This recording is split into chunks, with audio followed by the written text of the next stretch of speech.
بتعرف تفكر، دي أكيد مفيهاش نقاش، لكن هل بتعرف تفكر في طريقة تفكيرك؟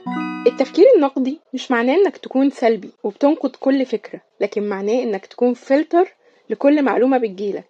المشكلة بتكون في الاستسلام للمعلومات الجاهزة.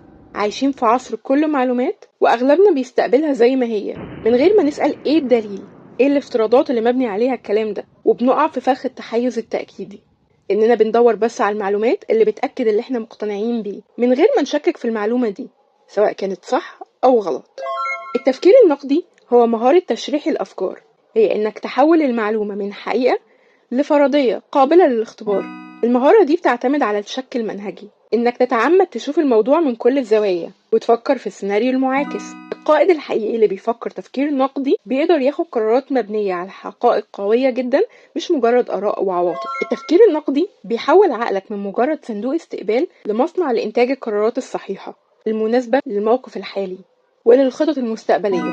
جرب تمرين الافتراضات لما تواجه أي مشكلة أو معلومة جديدة. اكتب 3 افتراضات أساسية مبني عليها الموضوع ده، وبعدين حاول تثبت إن الافتراضات دي غلط، ولو ما قدرتش تثبت إنها غلط يبقى المعلومة دي قوية. وده تمرين بسيط جدا هيعود عقلك على إن هو يحلل المعلومة أو المشكلة اللي هو فيها، وبعدها بتدخل للمرحلة الأعمق، ودي لو عايز تعرفها تقدر تبدأ معانا دبلومة مهارات الأعمال اللي بنقدمها من الألف للياء، اللي هتعرفك ازاي تفكر بعمق وتاخد قرارات استراتيجية، وهتعلمك ازاي تشغل عقلك كمحلل بيانات مش كمستقبل معلومات.